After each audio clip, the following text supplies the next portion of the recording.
This is breaking news from RTV6, working for you. Breaking details just released about what led to the arrest today of Muncie Mayor Dennis Tyler by the FBI. Tyler is charged with theft of government funds. The U.S. attorney just finished a news conference downtown. RTV6's Stephanie Wade is live downtown with that breaking information for us. Stephanie.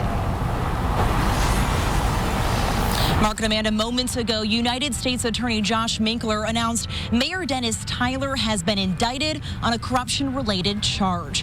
United States Attorney Minkler says Mayor Tyler accepted a $5,000 illegal cash payment to steer work to a local contractor. Mayor Tyler now becomes the 7th person at Muncie City Hall to be arrested by the FBI. The investigation into illegal payments for public works projects has been ongoing for 4 years now.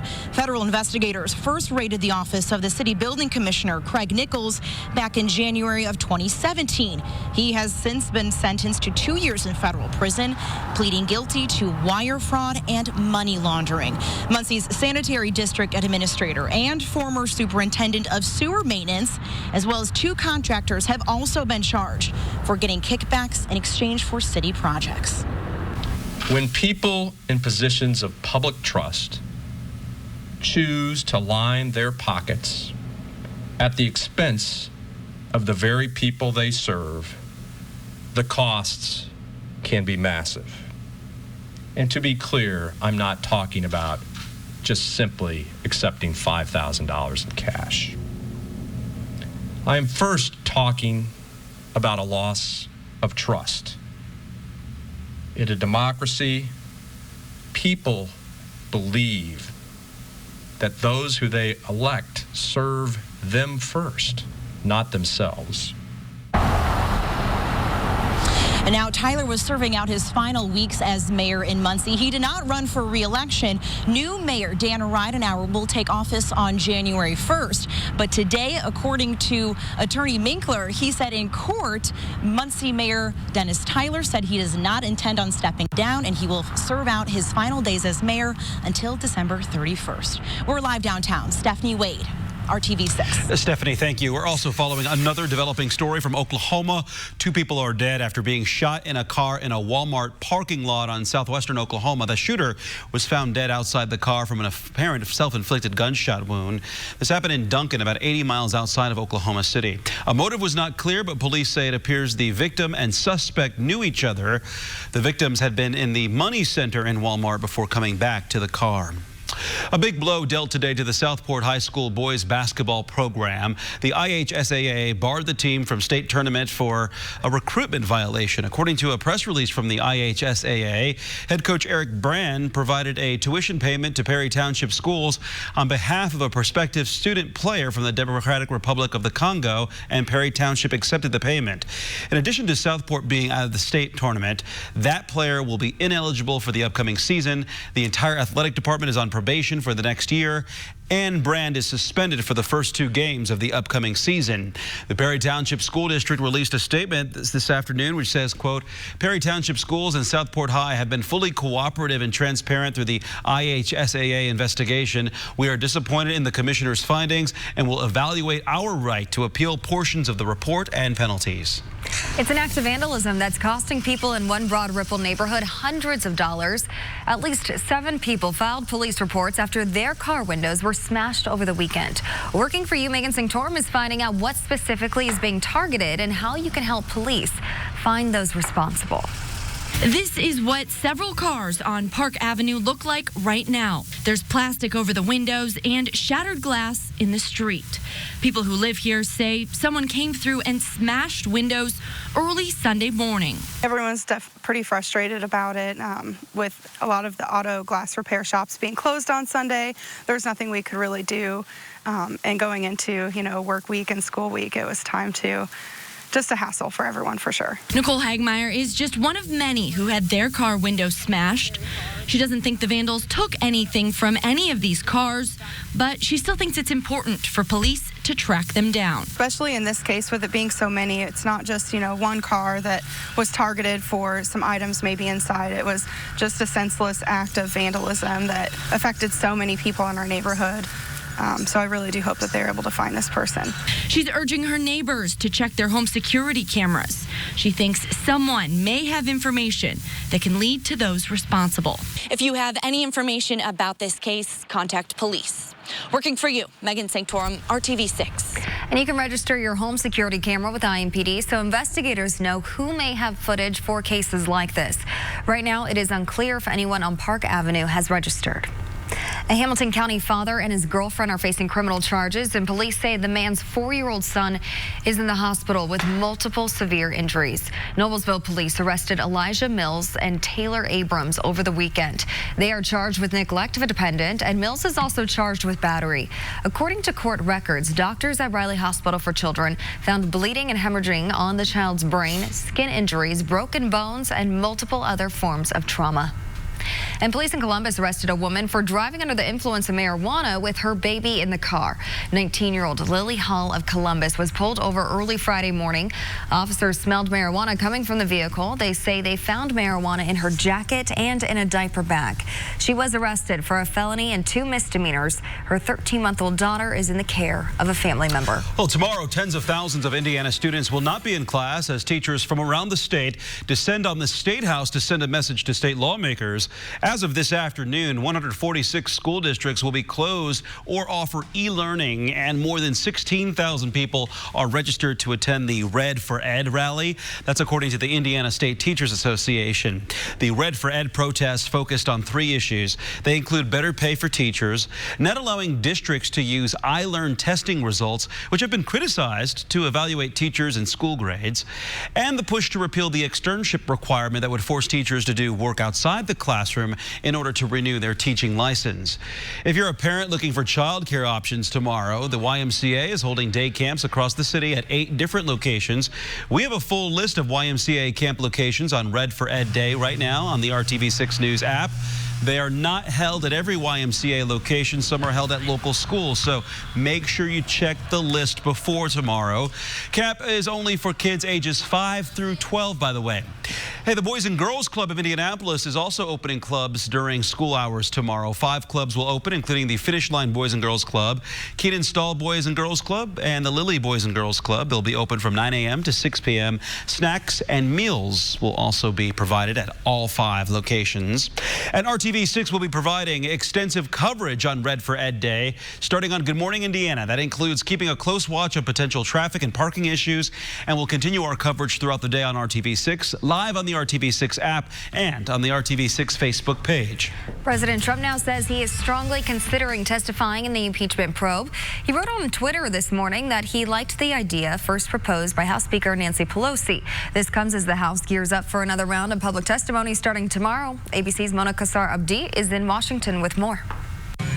In a surprising twist, President Trump says he's entertaining House Speaker Nancy Pelosi's offer that she made on CBS for the president to testify in the impeachment inquiry against him. The president could come right before the committee and speak all the truth that he wants, or he could do it in writing. Trump responding on Twitter, quote, "She also said I could do it in writing. Even though I did nothing wrong, I like the idea and will, in order to get Congress focused again, strongly consider it." The president's tweet comes as 8 more witnesses are set to publicly testify over the next 3 days.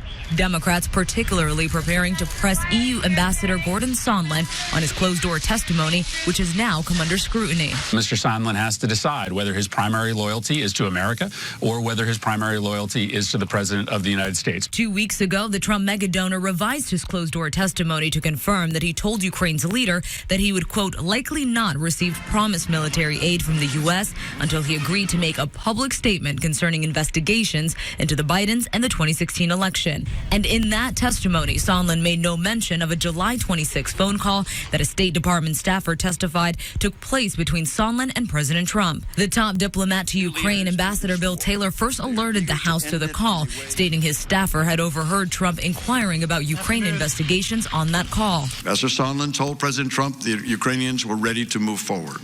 Republicans have dismissed much of the allegations as hearsay. Aware of it. No one's testified that there's been a quid pro quo. Everyone's got second, third hand, fourth hand information. On Tuesday, we will hear from 4 new witnesses, 3 of whom were on President Trump's now infamous phone call with Ukraine's leader, including former National Security Council official Tim Morrison, whom Republicans say backs President Trump's account that he did nothing wrong. Mona Kosar-Abdi, ABC News, Washington. ABC News and RTV6 will be providing live coverage of the hearings tomorrow, Wednesday, and Thursday. Coverage is expected to begin around 9 a.m. each day. Ahead at 5:30 on the Now Indy on RTV6, better protection in an emergency. The simple thing you can do right now to ensure first responders know everything they need to get to you fast. But first, do you plan to do a lot of online shopping this holiday season and take advantage of free shipping? Still ahead, a word of warning about free shipping that is not so free. And let's jump ahead to your Tuesday. Certainly some rain in the forecast may mix with a couple of snowflakes. We'll put the timing to this shower activity coming up. For only $89 for On Time. Welcome back. In less than an hour, the Franklin City Council is scheduled to take a vote that could pave the way for hundreds of new jobs for the Johnson County community. Battery company Energizer wants to open a distribution center near State Road 44 and I-65. They would move into a large building that already exists to package batteries and distribute most Energizer products. More than 400 workers would be hired by 2022. The City Council meets at 6 o'clock to vote on approving a tax break that would allow the plan to move forward. Mark? Still don't have your flu shot yet? Well, Community Health Network is offering 2 free flu shot clinics this week. Both are at Community Hospital East in the main lobby. The first is tomorrow from 9 a.m. to 1 p.m. And there's a second with the same times on Thursday. Shots are free to anyone 18 and older while supplies last. The flu has already claimed 3 lives in Indiana this season, all people 65 and older in this. A record number of shoppers plan to do most of their holiday shopping online this year, and one of the reasons? Free shipping. But consumer reporter John Matteries found a catch with some of those offers so you don't waste your money. When we're ordering our holiday gifts, one of the things most of us now look for is free shipping. It's almost standard if you were an Amazon Prime member. But sometimes, if you choose free shipping, you could end up paying more. Walmart, Target, Amazon, and more. Almost all major retailers are offering free shipping this 2019 holiday season. Why? Because it gets us to buy more. According to NerdWallet.com, Target may have the best deal this season. There's no minimum purchase required to qualify for free until December 21st. Amazon Prime also has no minimum for Prime members, but Prime costs $119 a year, so make sure you order enough to make it worthwhile. Walmart still requires a $35 purchase for fast free shipping. But from the Doesn't That Stink file, higher prices on some free shipping items, which leaves you paying more. NerdWallet found a pair of Nike running shoes on one site with free shipping for $65, but it found the same shoes for just $49 at JCPenney if you paid an $8.95 shipping fee. In the end, the free shipping deal would have cost you $8 more and had you saying, "Doesn't that stink?"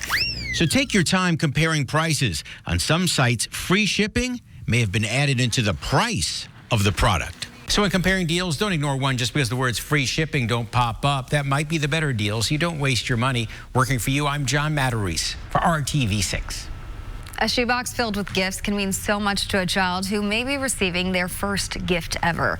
That's what happens through Operation Christmas Child in places all over the world. Shoebox collection kicked off today in Indiana and around the country. Operation Christmas Child is a project of Samaritan's Purse, a Christian relief organization headed by Franklin Graham. You just wrap a shoebox, choose boy or girl, the age range, and start filling it with gifts. Start putting in items that a child might want and need. Many of these children have never received a shoebox full of gifts, never received a gift in their whole life.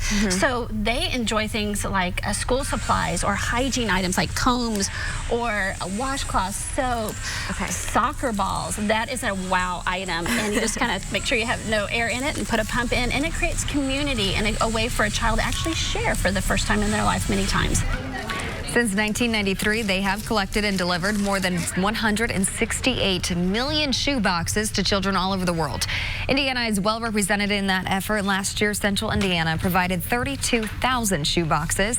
Collection started today and continues through next Monday. Drop-off sites in Indy are Heritage Christian School, Chapel Rock Christian Church, and Southport Presbyterian Church. There are many other locations in Central Indiana as well. For a look at all the sites and drop-off times, look for this story on theindychannel.com.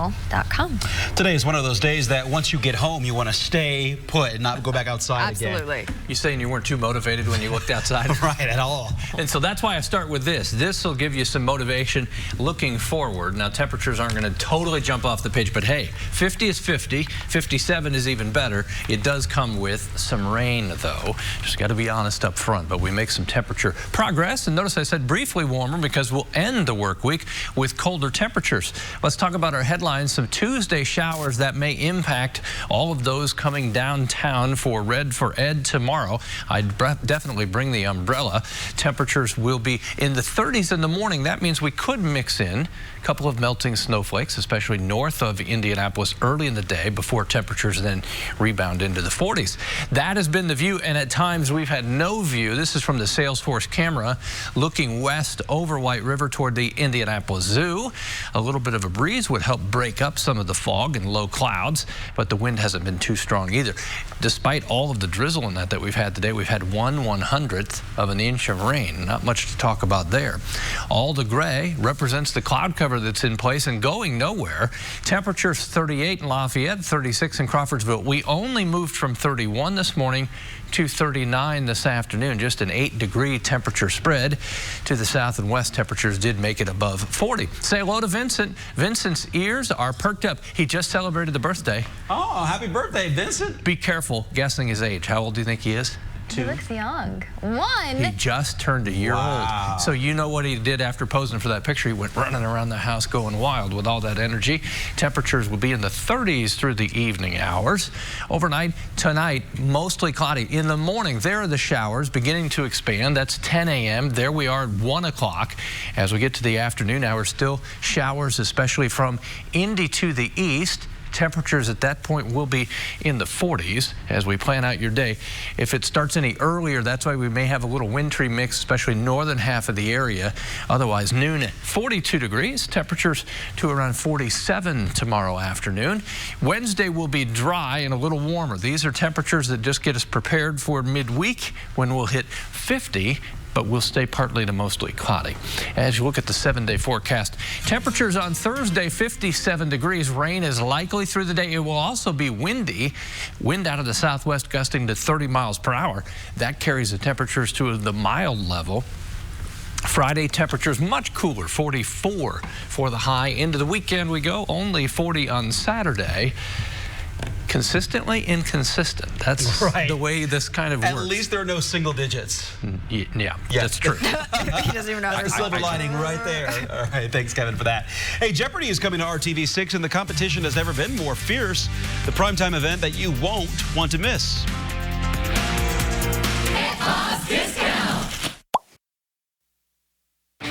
Hello to you. I'm Julie Grant with Court TV, and we are in day number 7 of testimony in the Henry Segura murder trial happening right now in Tallahassee, Florida. This is both a death penalty case and a retrial. The 41-year-old is accused of murdering his ex-girlfriend, Brandy Peters, her twin daughters, and the couple's 3-year-old son. Prosecutors say that his motivation was avoiding possible jail time for roughly $23,000 that he owed in back child support. But the defense says the brutal killings happened because Brandy Peters was stealing from a Mexican cartel. Gang leader and prison inmate James Carlos Santos told the jury that he ordered the hit on Peters and her children. Today, both sides called a crime scene reconstruction expert to the stand. And we've seen conflicting expert testimony throughout this trial with respect to the DNA found at the scene. Closing arguments are expected to happen tomorrow. And as always, you can count on Court TV for gavel-to-gavel coverage. I'm Julie Grant. Now back to you in the studio. You can learn more about other cases around the nation right now at courttv.com. Melissa Etheridge is making a return trip to Indiana. She appeared at the State Fair this summer, and we learned today she will be performing at the new Brown County Music Center in March. Tickets go on sale Friday at 10 a.m. The concert is set for Friday, March 27th. Well, here's your Jeopardy answer. Ken Jennings, James Holzhauer, and Brad Rutter. And the correct question, who are the highest money winners in Jeopardy history coming to ABC? We learned today that ABC is bringing all three men together for a primetime competition in January called Jeopardy, the greatest of all time. And it will be hosted by Alex Trebek. They will compete in a series of matches beginning on Tuesday, January 7th at 8 p.m. right here on RTV6. The first to win 3 matches receives $1 million. That'll be a fun one. Look at that. Yeah. Be intense. The best of the best there.